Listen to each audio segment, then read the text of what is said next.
So, and despite the hot pants, it was totally believable because she wasn't wearing glasses. Welcome back to the All Things Fun Vidcast, Part 2. Wouldn't you love to know what we talk about when the camera's off here at All Things Fun?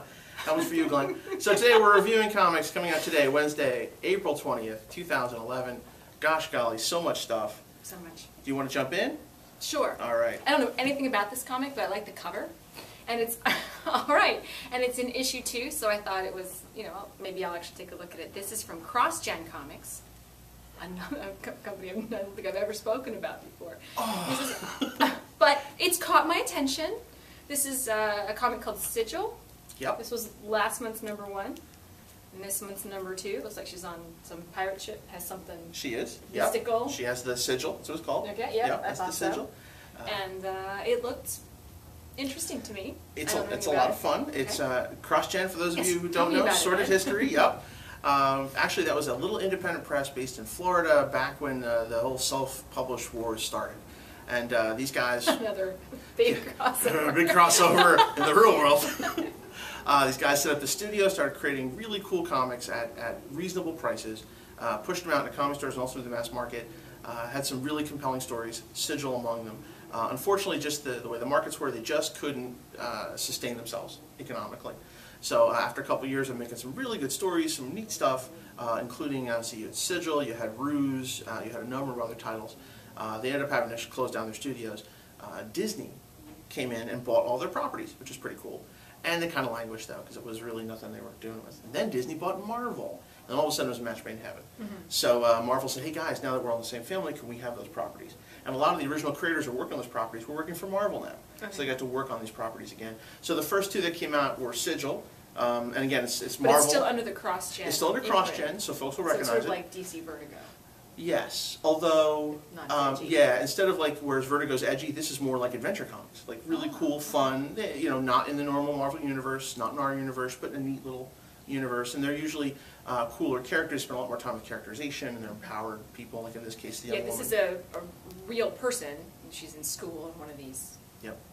Then somehow she finds herself on a pirate ship.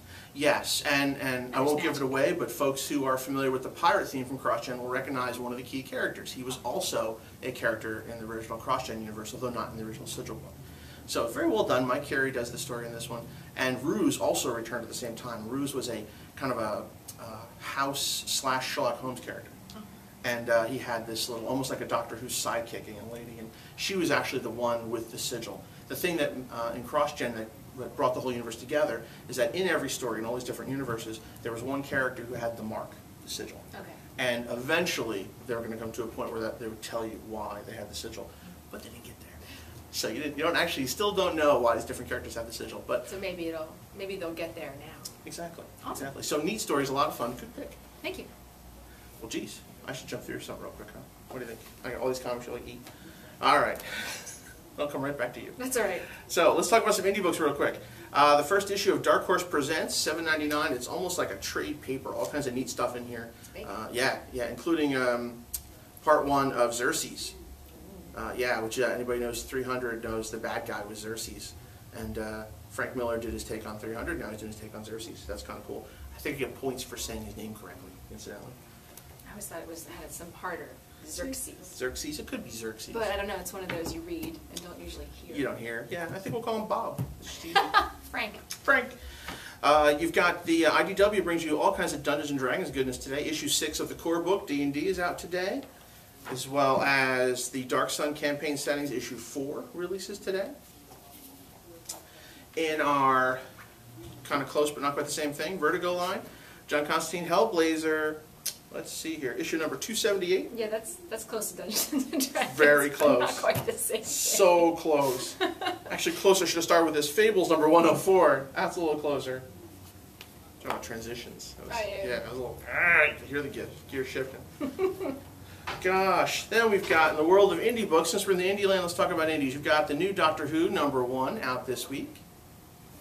You've also got Zombie vs. Robots Undercity number 1. Oh, man. That's goodness right there. Only thing missing, Cowboys.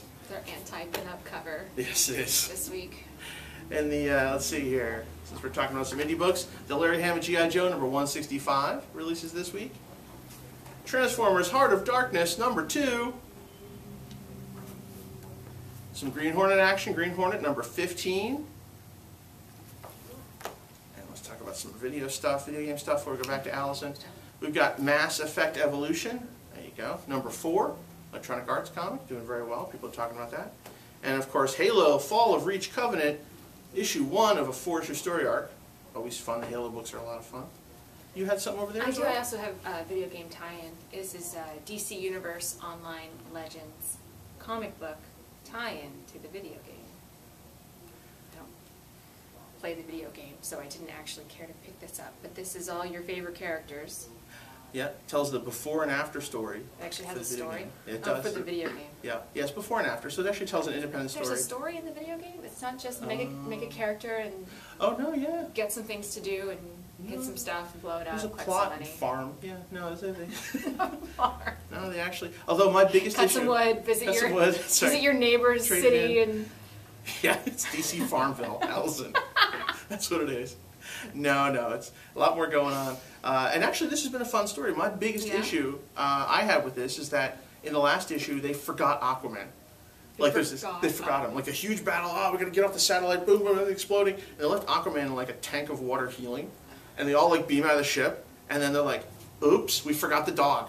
Yeah. I was like, really? Did somebody actually write that? Yeah, we left the oven on. Did I lock the front door? Did I leave Aquaman in a vat of water? I'm just not sure. Oh no. And that's how it left last week. So how would you like to be Aquaman? Like, how does that not, being in water wasn't bad enough? Yeah, that's makes you shrivel. Now you're like, oh. I mean, especially since the company obviously said he was important. They made him like a water elemental in Brightest Day. And they forgot about him in DC Universe Legends. Let's see, what else you got there, Miss? We got all right. Jan through these last books here. My word. All right, since Ed is our vat of knowledge today, I have another question for him. Yeah. Well. Bubbling vat of knowledge. Festering vat of knowledge. Go ahead. We have Justice League America out today. And it has the Rise of Eclipso at the top in the honored place of crossovers. Haven't we been working on this for a long time? We have. They took a little break to squeeze in the Doomsday crossover. Okay. Yeah, and now we're back. Like first couple pages of this are like, shoot, Doomsday's gone. Now what's going on over here? They all look terribly terrified on the cover, like suitably. So, and of course I flip it off from the back. There's a backstory through all of these with Arkham Asylum or something. Yeah, it's a preview book for a new. So whenever I open it, I think, wait, I've seen that in 27 different books. Joker just staring at me. That's a different story. Sorry. Okay. Power Girl, guest starring Zatanna. Zatanna in her own book. Starring Zatanna. About today. I like this cover for Zatanna, number 12. She's sliding down one of the support lines for the Golden Gate Bridge with a coffee in one hand, and her iPad or tablet is floating magically, and it's just kind of fun. She's multitasking while she's probably in the middle of a battle. So, yeah, I get that. I understand that. Legion of Superheroes out today. We're versing the Lightning Lord, which is our twins' evil brother. Teen Titans out today. I don't remember what's going on in that one, but I know I'm going to enjoy it when I sit down and read it later. So, because I always do. We have fun kid stuff. Here's my picks for the week. We have our Young Justice comic tie-in to the Young Justice cartoon. Always tons of fun. Art Balthazar and Franco. And speaking of Art Balthazar and Franco, we have Tiny Titans. I read this line on the cover, and I guffawed today. I laughed out loud. It's just awesome. Can I read it? Sure. I like pink very much, Lois. The geek thing. They all got it. They should have. You should have. Yes. Anything else, Ed? You're good? Sure. All kinds of stuff. All right, so real quick, Image brings out from Kirkman and Jason Howard, Super Dinosaur #1! Yeah, I actually pulled that out to make sure that he covered that, because that just, what? Yep, and it's actually for kids. There's nothing Kirkman-esque in here. Nobody dies, nothing explodes, there's no zombies. Yeah, a lot of fun. Smart, genius kid with his robot and his friend, the Super Dinosaur. And all their adventures and other dinosaurs. Looked like Arnold Schwarzenegger as the Terminator. Yes. Got like stuffed. And oh, he's it's like, great. Roar! And his little hands. So you got Simpsons comics. Oh yeah. See? Those hands are like exosuit hands. Yeah, and then his little ones are because he's a Simpsons T-Rex. Comics 177. She's blasting out over here. Don't forget Invincible 79. I'm getting told we're out of time. Yeah. Sonic Universe number 27. Fly out today. That's it. We got all kinds of stuff. We got lots of trades. You'll have to come on down to All Things Fun to see it all. You can check our website, allthingsfun.net, for a full list of all the comics. Sounds like we will see you next week. Glenn will be back as well. And don't forget Free Comic Day, May 7th. We'll see you next week. All Things Fun Vidcast. Take care.